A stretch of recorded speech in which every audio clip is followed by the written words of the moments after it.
Hello बच्चों, आपका अपना YouTube channel Sania biology classes 2.0 में सभी को स्वागत है।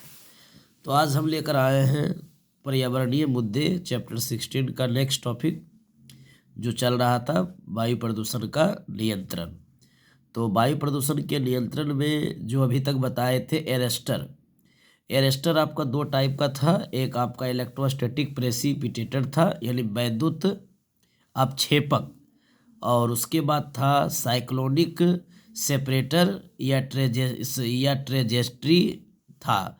ये दो चीज़ आपको बताया गया था कि सबसे वायु प्रदूषक को अलग करने के लिए जो वायु में जो पार्टिकुलेट मैटर होता है, पीएम जो होता है पार्टिकुलेट मैटर, उसको हटाने के लिए सबसे बेहतरीन जो है डिवाइस जो यूज होता है, एरेस्टर जो यूज होता है, वो आपका वैद्युत अपक्षेपक होता है यानी इलेक्ट्रोस्टैटिक प्रेसिपिटेटर। तो इलेक्ट्रोस्टैटिक प्रेसिपिटेटर के बारे में आप जाने हैं कि 99% यानी 99% जो है आपका पार्टिकुलेट मैटर को वो अलग करता है। और ये ज़्यादातर विशेषकर वहाँ पर लगे होते हैं जो यानी कि एनटीपीसी यानी national thermal power of corporation जो होते हैं एनटीपीसी। तो एनटीपीसी में हर एक एनटीपीसी में जो है कि ये जो थर्मल पावर प्लांट जो होता है, एक्चुअली आप इस तरह से समझेंगे, थर्मल पावर प्लांट में ये उपकरण लगे होते हैं, ये डिवाइस लगे होते हैं इलेक्ट्रोस्टैटिक प्रेसिपिटेटर, जो क्या करता है कि वायु में जो शुद्ध हवा है उसमें पार्टिकुलेट मैटर को मिश्रित होने से बचाता है। आपको बताया भी गया था कि उसमें क्या होते हैं कि क्या बोलते हैं उसको, एक कलेक्टिंग प्लेट होता है जो ग्राउंडेड होता है, और वो क्या करता है कि हजारों यानी कि कह सकते हैं सेवरल थाउजेंड वोल्ट को मेंटेन करके रखता है।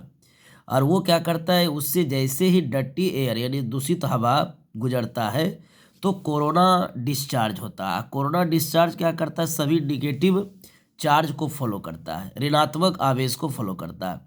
और ऋणात्मक आवेश को फॉलो करते हुए कि कलेक्शन प्लेट पर क्या करता है कि सभी प्रदूषक को यानी जो डर्टी एयर होता है, डर्टी एयर में जो पार्टिकुलेट मैटर होते हैं उसको चिपका लेता है। तो कलेक्शन प्लेट ग्राउंडेड पर क्या करता है, वो चिपक जाता है, और चिपकने के बाद जो हवा जो शुद्ध होती है वो बाहर निकलता है। तो इस प्रकार से जितने भी इंडस्ट्रियल लेवल पर हैं, स्पेशली हम बात करेंगे थर्मल पावर प्लांट का, तो वहाँ पर इसको ज़्यादा लगाया जाता है। अब हम इसी तरह से अब दूसरा हम लोग यूज करते हैं, एरेस्टर पढ़ लिए। एरेस्टर के बाद हम अब दूसरा पढ़ने वाले हैं आज स्क्रबर।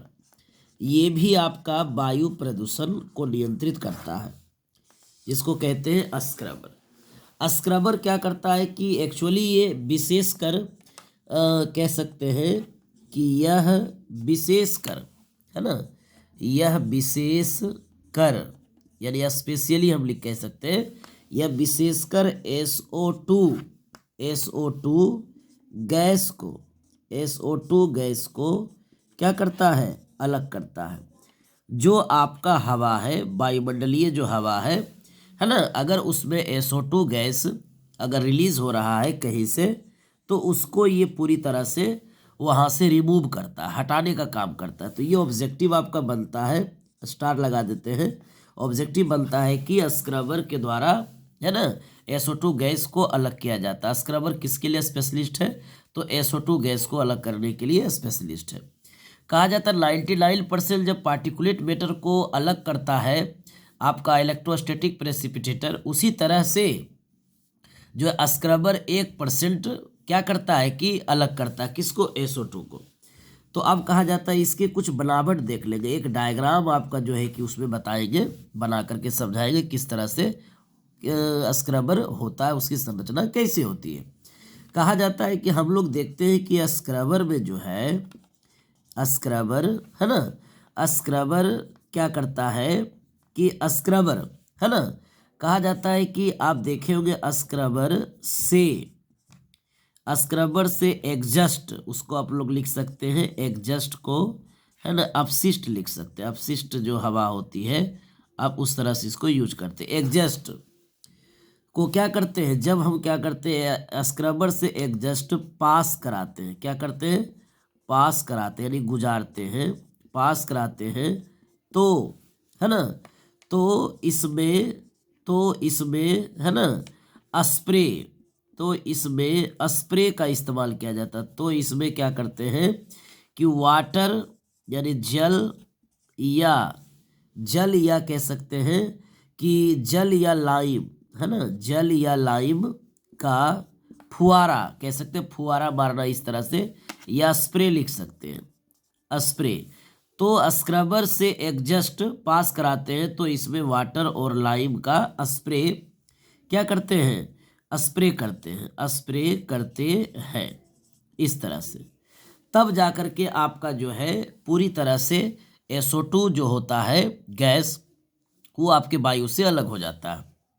ओके, फिर से एक बार इसको समझेंगे कि वायु प्रदूषण से पार्टिकुलेट मैटर यानी कि वायु से पार्टिकुलेट मैटर को अलग करने के लिए हमने पहले पढ़ा कि दो डिवाइस यूज होते हैं, एक एरेस्टर होता है, एक स्क्रबर होता है। तो एरेस्टर में आपको दो प्रकार पढ़ाया गया था, एक था आपका जो है कि साइक्लोनिक सेपरेटर था, और दूसरा आपको बताया गया था जिसका नाम था आपका क्या उसको कहते हैं, इलेक्ट्रोस्टैटिक प्रेसिपिटेटर यानी ESP था। अब हम लोग क्या करेंगे कि ये जो स्क्रबर ये एरेस्टर नहीं है, ये एक्चुअली अलग डिवाइस है, स्पेशल डिवाइस है जो SO2 गैस के लिए बना हुआ है, केवल SO2 गैस को अलग करने के लिए बना हुआ रहता है।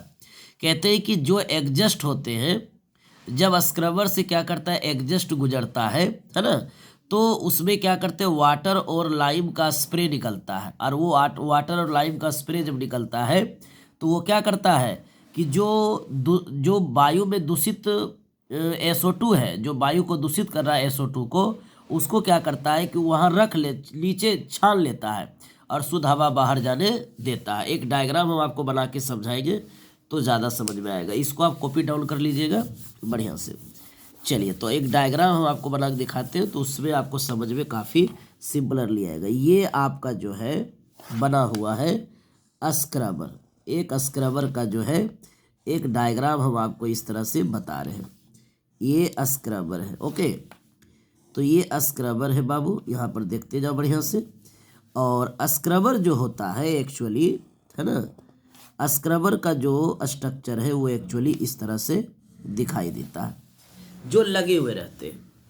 अब कहा जाता है कि यहाँ पर जो आपका है, यहाँ ऊपर की ओर जो है इस तरह का स्ट्रक्चर दिखाई देता है, और नीचे इस तरह का जो है कि रबर का लगा हुआ रहता है, बैंड रहता है, पट्टी रहता है इस तरह से, ये लगा हुआ इस तरह का पट्टी। ओके, अब कहते हैं कि यहाँ पर क्या करता है, ये जो पोर्शन है, इसी पार्ट पर हम क्या करते हैं कि सप्लाई करते हैं, किसका, वाटर का, वाटर और लाइम स्प्रे, हम लोग कह सकते हैं वाटर या लाइम स्प्रे को क्या करते हैं हम लोग यहाँ पर, है ना, ये गुजारते हैं, एरो का साइन देखिएगा, यहाँ सब इसको गुजारते हैं। अब कहा जाता है कि यह पहले आपको क्या करना है, इस तरह का स्ट्रक्चर को देखना है ना, कि इस तरह का जो है यहाँ पर आपका जो है बना हुआ एक डायग्राम दिखाया जा रहा है स्क्रबर का, जिसमें आपको ये बताया जाता है, ये स्क्रबर का डायग्राम आपका बनके तैयार हो गया। अब कहा जाता है इससे डर्टी एयर यानी कि दूषित वायु को, है ना, दूषित वायु को जब इससे गुजारते, एरो का साइन देखो, जब गुजारते हैं, है ना, जब गुजारते हैं तो ये दूषित वायु क्या करता है, यहाँ पर इस तरह दूषित वायु को जब गुजारते हैं तो ये क्या करता है, ऊपर की ओर जाता है। तो फिर इधर से इस पोर्शन से वाटर और लाइम का क्या करते हैं, सप्लाई करते हैं। ठीक है, तो क्या करता है कि नीचे की ओर, यहाँ नीचे की ओर क्या करता है, PM यानी पार्टिकुलेट मैटर क्या करता है, यहाँ पर नीचे चिपक जाता है, जिसको कहते हैं हम लोग पार्टिकुलेट मैटर। ये हो गया पार्टिकुलेट मैटर। ये पार्टिकुलेट मैटर क्या करता है, यहाँ नीचे बैठ जाता है, जिस तरह आप देखे होंगे कि ESP इलेक्ट्रोस्टैटिक प्रेसिपिटेटर पर कैसे ग्राउंडेड प्लेट पर क्या करता है कि बैठ जाता है, तो ऐसे यहाँ पर भी क्या करेगा, ये बैठ जाता है नीचे। तो मान लो कि ये SO2 यहाँ पर बैठ गया और हमारा जो हवा है वो क्लीन होकर के वायुमंडल में चला गया, तो ये हमारा क्लीन एयर वायुमंडल में क्या हुआ, चला गया। तो ये जो है यही स्क्रबर है। स्क्रबर को एक बार फिर से समझ लेते हैं कि जब हम दूषित वायु यहाँ से गुजारते हैं तो दूषित वायु में जो SO2 होता है वो नीचे बैठ जाता है और ऊपर की ओर क्या करता है कि हमारा शुद्ध हवा बाहर निकलता है। नीचे कब बैठता है? जब आप जल या फिर कोई चूना यानी लाइम का क्या करते हैं कि फुहारा डालते हैं, तो उस फुहारा जब डालते हैं तो नमी के कारण जो SO2 होगा वो नीचे आ जाता है और हमारा जो वायु शुद्ध होगा वो ऊपर की ओर चला जाता है, इधर से बाहर निकल जाता है। तो इस प्रकार से पर्यावरण में जो वायु प्रदूषण है वो नियंत्रित हो रहा है। स्क्रबर इसमें भूमिका 1% निभा रहा है। ओके, 99% कौन भूमिका निभा रहा है? ESP, electrostatic precipitator. चलिए, तो इस प्रकार से इन सभी को कॉपी डाउन करते जाइएगा। और इन्वायरमेंटल इश्यूज इकोलॉजी का लास्ट चैप्टर है पर्यावरणीय मुद्दे, जो काफ़ी इंपॉर्टेंट है, तो आप लोग इसे नज़रअंदाज ना करें और जितना ज़्यादा हो सके इसको बढ़िया से ध्यान से पढ़ने का काम करें। अब कहा जाता है कि पहला विधि हमने पढ़ रहा था कि पार्टिकुलेट मैटर को नियंत्रित करना है ना। अब हम लोग पढ़ेंगे कि गैसियस पोल्यूटेंट को कैसे अलग किया जाए।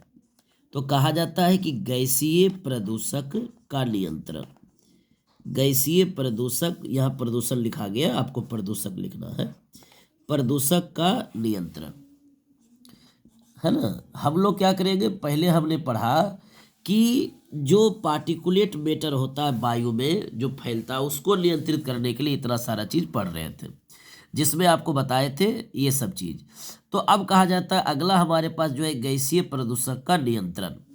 तो वायु प्रदूषण में दो चीज़ होता है, यानी कि वायु में दो चीज़ होते हैं, एक PM होता है, एक गैस होता है। PM बने पार्टिकुलेट मैटर होता है, एक क्या होता है, गैस होता है। तो हमने पहले पार्टिकुलेट मैटर को कंट्रोल किया, कितने विधि से कंट्रोल किया? तो हमने 2 विधि से किया। एक एरेस्टर हमारे पास था और एक हमारे पास क्या था एरेस्टर के साथ, एक हमारे पास था स्क्रबर था।